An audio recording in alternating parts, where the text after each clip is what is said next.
ada yang hijau-hijau seger banget ya Dokter Vito. Thank you. Bukan Makasih itu. banget. Oh, iya. Ada daun binaho di tengah-tengah Hai kita. daun binahong, nah, kita sama kita ya.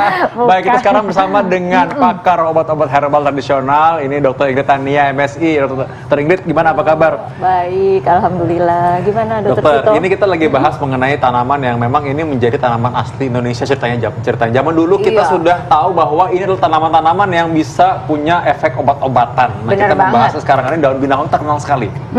Nah, dengar-dengar ya dokter ya, ini kan kalau ibu-ibu lagi pada ngumpul nih, mama aku pada ngobrol, kalau misalnya kamu asiran ya, itu coba konsumsi daun binahong. Nah, ini fakta atau mitos sih dokter, kalau misalnya kita mengkonsumsi daun binahong, ini bisa berkhasiat mengatasi untuk sakit wasir. Rebusannya nih dokter, fakta atau mitos? Oke, jadi sebelum saya jawab, saya kasih tahu dulu gini ya. Dalam pengobatan tradisional, ilmu pengobatan tradisional, itu sebenarnya ada 3 fakta. Yang disebut fakta itu ada 3. Yang pertama, fakta pengalaman empirik. Karena pengobatan tradisional itu turun-temurun dari generasi ke generasi, dari nenek moyang kita sampai ke generasi sekarang, itu ada yang disebut fakta pengalaman empirik. Jadi fakta pengalaman nenek moyang yang diwariskan hingga menjadi fakta pengalaman generasi yang sekarang. Itu fakta yang nomor 1. Kemudian fakta yang kedua adalah fakta saintifik.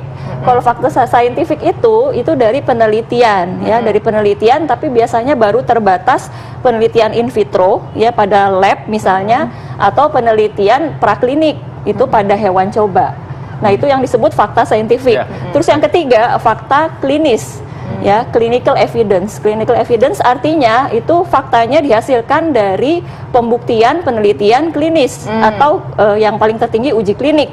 Ya, artinya diteliti langsung pada manusia, ya pada pasien misalnya. Nah, berarti kalau misalnya kita mengkonsumsi rebusan si daun binahong ini benar-benar berkhasiat untuk sakit wasir ya dokter. Ini fakta atau mitos ya dokter? Saya bilangnya fakta ya. Fakta ya dokter ya. Tapi fakta pengalaman empirik dan fakta saintifik. Karena memang belum diuji klinik pada manusia.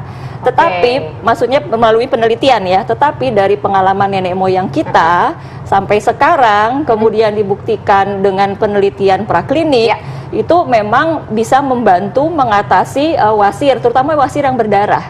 Karena sifatnya binahong ini dia mengandung zat-zat aktif yang sifatnya antiinflamasi, anti peradangan, kemudian dia mempercepat penyembuhan luka. Jadi makanya cocoknya untuk tipe yang berdarah ya, dan biasanya dikombinasi dengan herba lain, misalnya daun wungu, kunyit, dalam suatu ramuan gitu. Nanti direbus, diminum. Jadi dia sebenarnya obat ini memang sudah diketahui punya efek obat-obatan ya, gitu.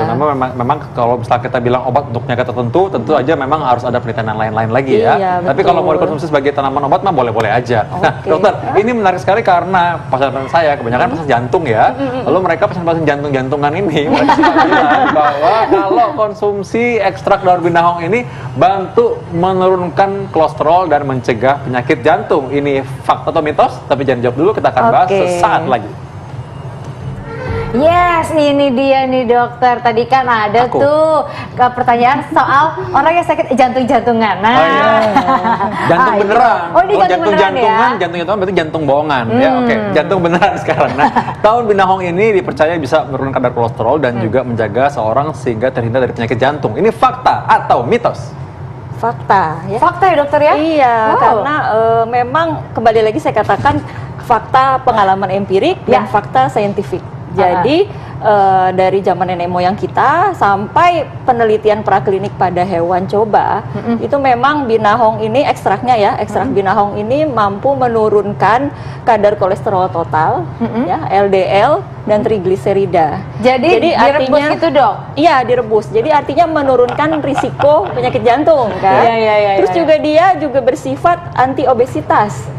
Jadi menurunkan berat badan dan menurunkan kadar lemak pada liver. Wah, ini berarti dokter Vito yang lumayan deg-degan nih. Dokter jantung bisa ngalah. Enggak, aku bisa adaptasi juga, aku bisa jualan ini juga nanti. Buka ekonomi yang baru ya. Adaptasi kehidupan baru kan, normal baru ya. Iya, benar. Nah, tapi tentunya saja memang ini memang bisa tentu saja dengan tetap menjaga kesehatan juga ya pastinya ya. Kalau misalkan nggak olahraga ngerokok terus betul. Jadi harus holistik ya, kita berupaya secara holistik. Ya, ini membantu juga jadi gitu. Nah, tapi kalau misalnya kita konsumsi ini dok, biarkan dokter Vito dulu. Iya. Ini berapa banyak sih supaya kita bisa terhindar dari kolesterol? Nah, berapa lama, berapa banyak nih dok? Misalnya 1 gelas kita minum segini kan? Segelas berapa hari? Biar kita nggak ke dokter Vito. Oke, jadi gini, binahong ini sebenarnya sejenis sayuran. Jadi dia sebenarnya bisa dimakan sebagai sayuran kita sehari-hari ya. Jadi kalau di Amerika Selatan itu mereka biasa melalap. Makan mentah, gitu. Makan mentah ya dalam ukuran yang kita biasa melalap lah gitu ya, kira-kira seperti itu. Kemudian kalau yang dimasak itu di Asia biasa ya, kalau di negara-negara Asia bisa dibikin sayur bening, dicampuran sup, terus ditumis. Berapa banyak nih dok kita konsumsi nih kira-kira deh perharinya deh dok? Kalau konsumsi sebagai makanan sehari-hari sebenarnya tiap hari dimakan itu tidak apa-apa. Misalnya sehari sekali atau maksimum 3 kali sehari dalam porsi sayuran yang biasa. Begitu Kita ya? misalnya makan bayam, kalau kita porsi makan bayam itu sama lah segitu. Ini kan sebenarnya. Berarti kayak gini kita lagi ngobrol-ngobrol gini, ngambil-ngambil Iya bisa? boleh cobain. Tapi belum dicuci ya. Kalau ekstraknya gimana dok? Kalau misalnya kita rebus kan tadi kan ada VT kan kita lihat tuh dok. Ini boleh daunnya boleh saya ambil? Boleh ya. Nah, ini kan ada ekstraknya juga nih dok. Ini kira-kira berapa banyak dikonsumsi per hari? Oke. Kalau saya jelasin yang direbus dulu ya. Kalau yang direbus bisa diambil helai antara 10 sampai 20 itu masih aman ya. 10 sampai 20 helai daun binahong itu direbus dalam 3 gelas air sampai tersisa kira-kira 1 gelas. Kemudian diminum 1 gelas itu sehari. Oh gitu, jadi cuma 1 gelas hari ya dokter ya? Iya. Kalau bentuknya serbuk itu biasanya kan sudah ada kemasan yang isinya cara pembuatan, cara penyajian, itu ikuti saja karena kan memang bisa saja ada perbedaan konsentrasi. Misalnya dia ini istilahnya simplisia nih, yang dari segar ini dikeringkan kemudian dijadikan serbuk, itu ada padanannya sehingga menjadi serbuk.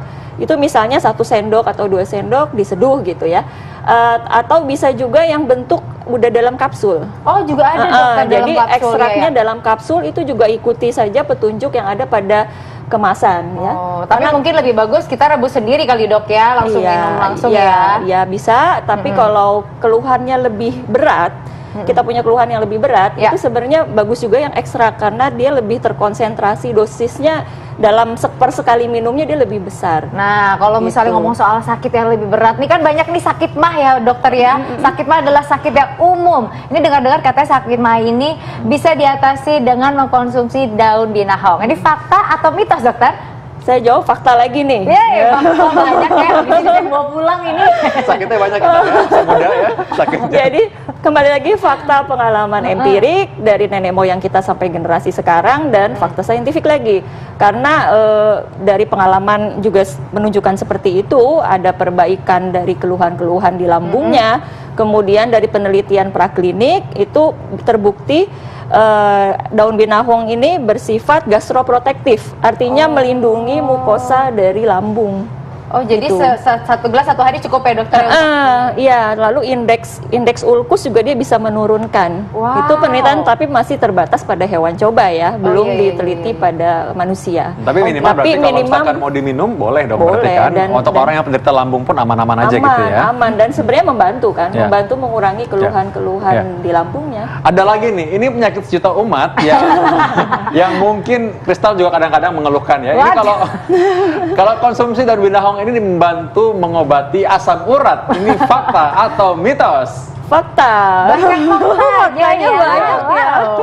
Kok bisa dokter? Ini kecil-kecil gini manfaatnya banyak sekali sih dokter. Iya, karena ini kan zat aktifnya banyak nih ya. Ada flavonoid, ada steroid, ada alkaloid, ada terpenoid. Nah, kalau untuk asam urat, ini selain tadi pengalaman nenek moyang, pengalaman empirik, juga pengujian praklinik itu menunjukkan si ekstrak binahong ini, dia menghambat aktivitas enzim santin oksidase. Nah, itu kan enzim yang sifatnya memetabolisme purin tuh. Nah, kalau dia dihambat tentunya akan membantu mengurangi kadar asam urat dalam darah. Oh gitu. Dan mengurangi keluhannya karena dia juga sifatnya analgetik, artinya pereda rasa nyeri. Jadi kalau sudah ada artritisnya gitu kan, itu mengurangi nyerinya pada sendi-sendi. Nah, selain itu ada lagi nih dokter. Nah, Ini saya harap di fakta juga ya. Ini untuk penderita diabetes ada kabar gembira nih. Katanya untuk konsumsi daun binahong ini bagus mengatasi penyakit diabetes. Fakta atau mitos, dokter? Fakta lagi nih. Fakta lagi. Dokter Vito mulai deg-degan di ujung. Aku udah tegang. Bisa nggak ada yang bisa konsul nanti sama Aku saya? udah nanamin di rumah udah lama ini. Oke, dokter. Oke, jadi pada ekstrak binahongnya itu, pengujian praklinik memang menunjukkan dia menurunkan kadar glukosa darah, kan? Karena dia juga bersifat juga menstimulasi produksi insulin dan menghambat absorpsi atau penyerapan si glukosa dari usus ke darah, sehingga kan dia menjaga kadar glukosanya tetap normal gitu ya. Jadi kalau ada keluhan mungkin diabetes mellitus yang sifatnya ringan, ini bisa membantu. Bisa membantu Bisa ya, membantu, dokter, kecuali ya? kalau diabetesnya sangat berat ya kita pakai obat-obat dari dokter dulu. Nanti begitu sudah lebih terkontrol, kita bisa menjaga kadar glukosa darah itu dengan binahong. Ya. Dok, ini penting banget nih karena semua orang biasanya punya minuman tersendiri, suka minum teh, minum kopi. Nah, kalau minum kopi ini sekarang. Nah, kalau minum kopi sambil minum ini dikonsumsi dengan ini boleh nggak sama-sama? Oh, ya, jadi saya tidak menyarankan diminum bersama-sama. Karena apa? Karena kopi dan teh itu kan mengandung kafein. Iya, betul. Kafein ini sifatnya kan diuretik, ya, dan sifatnya juga kalau diuretik itu kalsium itu juga cepat keluar, ya. Jadi absorpsi kalsium juga terhambat sehingga banyak dikeluarkan lewat urin. Nah, si binahong ini dia mengandung asam oksalat. Nah, asam oksalat ini juga mengurangi absorpsi kalsium, sehingga kalau misalnya konsumsi binahong ditambah teh atau kopi, kalsium yang kita makan dari makanan itu terbuang. Oke. Ya, tapi bukan berarti berbahaya ya, tapi itu yang kita sayangkan. Dok, gitu ya. tips singkat, ini kan memang bukan obat tapi ini punya efek obat dan punya efek untuk bisa membantu meringankan gejala ya. Bagaimana cara mengkonsumsi dengan cara yang baik? Oke, cara yang baik itu tadi saya udah sempat sebutkan ada berbagai cara ya. Jadi konsumsi sebagai sayuran sehari-hari, misalnya dimakan mentah itu bagus juga lalap asal udah dicuci bersih ya. Kemudian dikonsumsi sebagai sayuran yang dimasak, yang dibening atau di sup atau ditumis itu juga bagus. Setiap hari dikonsumsi juga nggak apa-apa. Kemudian atau yang beli yang direbus kan, daun beberapa helai daun sampai maksimum 20 direbus, akhirnya diminum. Baik dokter. Waduh. Langsung deh habis ini. Terima kasih ya dokter ya. Kita langsung saja bahwa saksikan terus Hidup Sehat.